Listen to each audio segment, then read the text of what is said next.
امام علی یہاں نماز پڑھتے تھے؟ جی بالکل، مقام امام علی۔ اچھا، اس مقام کے بارے میں کچھ اور بتائیں، میں کون ہوتا ہوں بتانے والا؟ قرآن کی آیت پڑھ لیتا ہوں۔ امام جعفر صادق دیکھتے ہیں امام باقر کیا کہتے ہیں۔ قال اللہ تعالیٰ فی قرآن المجید بسم اللہ الرحمن الرحیم فلما آتاہا نودی یا موسیٰ انی انا ربک فاخلعنا علیک انک بواد المقدس طوہا وانا اخترتک فاستمع لما یوحا۔ ٹھیک ہے، قرآن کی آیت سورہ توبہ۔ بسم اللہ الرحمن الرحیم والتین والزیتون وطور سینین وہذا البلد الامین۔ بلد امین، بلد شہر کو کہتے ہیں، امن کی جگہ ہے۔ اب مفسر جو قرآن کے ہیں انہوں نے کہا کہ طور سینا ان میں سے دو طور سینا ہیں، ان میں سے ایک جس پہ حضرت موسیٰ، یہ امام باقر علیہ السلام کا ہے، انه كان في وصيه امير المؤمنين انه اخرجوني الى ظهر الكوفه وتصويت اقدام الرحيم فهو اول طور سینا، کہ مولا کی جہاں پہ قبر ہے یہ طور سینا اول ہے جہاں موسیٰ خدا سے کلام کرتے تھے۔ امام باقر کی بھی یہاں پر روایت نیچے لکھی ہوئی ہے، اور امام کی اس کی تصدیق کیا ہے وہ تصدیق نامہ بھی آپ کو دکھانا چاہتے ہیں۔ وہ نئی طور سینین، دو طور ہیں، ایک طور سینا وہ جو آپ سنتے ہیں جس کو سرما بنائے گا، دوسرا طور نجف میں مولا علی کا شہر نجف ہے جیسے طور سینا کہتے ہیں۔ اشعار شاعر پرانے زمانے میں اس مولا علی کے شہر کو بھی طور سینا کہتے تھے۔ اور یہ تھا جنازے کی ایک تصویر جو میں بتا رہا ہوں، یہ بیٹا ان کا جنازہ لے کر آیا ہے۔ امام علی نے 3 دن انتظار کیا۔ امام علی 3 دن انتظار، اللہ اکبر، اتنی بڑی منزل تھی صحابی کی۔ جی نجف اشرف کا پہلے جو منظر تھا وہ کیسے تھا؟ یہ جبل تھے، جبل نور، جبل نور، جبل شمسی جناب، یہ وہ جبل ہیں جس پہ حضرت نوح کا بیٹا چڑھ گیا تھا جب کوفہ سے وہ پانی نکلا تھا۔ تو یہ جبل ہیں جس سے در نجف تخلیق ہوتے ہیں، جہاں پہ مولا کی قبر بھی ہے۔ یہ دریا کا انہوں نے سمت بنایا، وادی اسلام کا، جبل نور، جبل شمس۔ تو یہ ہے کہ اچھا، اور یہ میوزیم جو آپ کو دکھانے جا رہا ہوں پچھلے زمانے میں، یہ میوزیم ہے جو پچھلے زمانے میں جو نجف اشرف میں جہاں پہ عزاداریاں ہوتی تھی، جلوس، عزا، لنگر کھانا، ایک واحد مرکز تھا۔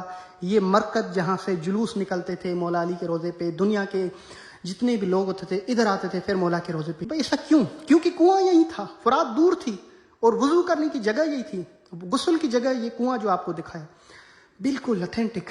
چلیں، یہ پچھلے زمانے میں جو سبیلیں یوز کرتے تھے استعمال، یہ برتن، یہ ساری چیزیں، وہ ہے میوزیم۔ اسی جو ہے مقام کی تصدیق نامہ بھی ہے۔ چلیں، یہ تصدیق نامہ 1 2 3 4 5 6 7 8 9 10، یہ پوری دنیا کے تصدیق نامہ، دولت عثمانیہ اور اس کے علاوہ جو ان کے پاس پرانے زمانے کی تصدیق شدہ چیزیں انگلش ہوں یا مختلف بکوں میں، بکس میں، دنیا کی ہر جگہ سے تصدیق شدہ ہے کہ یہ وہ جگہ ہے اسیب الیمانی جس کو مولا علی نے اپنے ہاتھوں سے تدفین کیا، اور یہ صحابی امام علی ہے، یمن کا بادشاہ تھا۔ امام علی نے ان کو غسل کفن دیا، اور یہ ان کے کنویں کے بارے میں، اور یہاں پہ پوری یہ تصدیق شدہ یہ جگہ ہے۔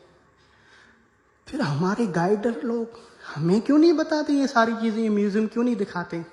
شاید لاتے بھی ہوں، جس طرح میں بتاتا ہوں اس طرح نہیں بتاتے۔ ان کو خود علم ہو تو بتائیں نا۔ چلیں، یہ کیا ہے؟ نجف کا پرانا اس طرح نجف تھا، یہ دیوار ہوتی تھی شہر کی، اور یہاں پہ صاف و صفا یمانی کا ایک کنواں نظر آتا ہے آپ کو، یہیں پہ قبر مبارک تھی، یہ سے لوگ آتے تھے۔ اسے زہر کوفہ کہتے ہیں، کوفے کی پیٹھ جہاں امام علی کی قبر ہے۔ یہ پرانے پتھر ہیں امام علی کا۔ ایک خوبصورت، یہ جب میرے مولا یمن پہنچے تھے تو اس اسیب الیمانی نے جو ہے استقبال کیا تھا، بہت بڑی فضیلت ہے۔ اس کے بعد مولا علی علیہ السلام نے ان کے بیٹے سے ان کے جنازے کی جو جنازہ ریسیو کیا تھا اس کی ایک خاکہ یہاں پر پیش کیا گیا ہے۔ اونٹ پہ جنازہ امام علی اس کو لینے کے لیے، استقبال کے لیے کہیں، اپنے ہاتھوں سے اسی قبر پہ آپ نے دفنایا۔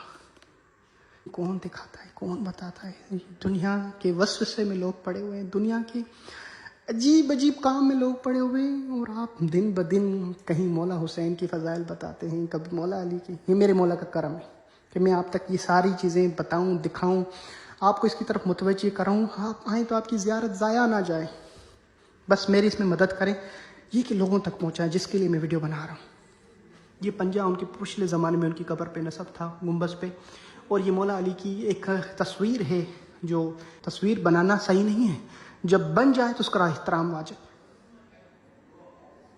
نسبت جو ہے نا وہ جس سے ہے نا اس کے لیے بنانا صحیح نہیں ہے, بن جائے تو احترام واجب ہے. علماء بھی یہی کہتے ہیں. یہ پرانے زمانے کی تصویریں, یہ جلوس, یہ عزاداریاں, یہ مومن, اور یہاں پہ اس طرح لنگر نیاز ہوتے تھے. پچھلے زمانے میں عاشور میں, محرم میں مجلسیں ہوا کرتی تھی, اور جو روزے کی جو کنڈیشن تھی پچھلے زمانے میں اس طرح کی, امام علی کا روزہ کچھ اس طرح تھا. اور یہ صاف صفا الیمانی بنتا گیا 2023 میں آپ کے سامنے ہے. سب سے خوبصورت نجف اشرف کی یہ دیواریں تھی. پچھلے زمانے میں نجف اشرف جو ہے وہ قلعے کی طرح تھا پورا شہر,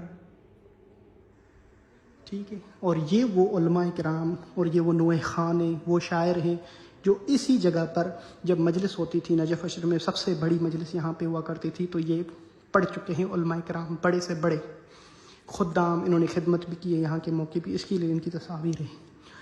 اور یہ شاہ فیصل کے زمانے کی زمین بادشاہ ہے. شاہ فیصل کے بارے میں میرے خیال سے شاہ فیصل ہے, اس کو خواب میں اسیب الیمانی اور حذیفہ الیمانی, صحابی جل رسول خدا, اور سلمان محمدی, ان کی قبروں میں دریائے دجلات کا پانی آ گیا تھا. اور یہ خواب میں آ رہے تھے وزیر کے اور شاہ فیصل کے بھی, اور اس کے بعد ان کو کہا گیا ہمیں یہاں سے نکالو, ہماری قبروں میں پانی آ گیا.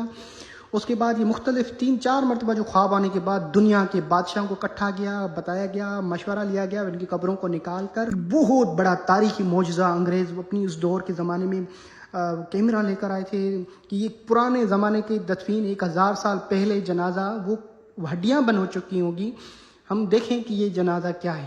جب دیکھا گیا تو ان کے چہرے وہی کے وہی گلاب کے پھول کی طرح, روز کی طرح, بڑے تازہ جیسے کوئی چہرہ نور ہو.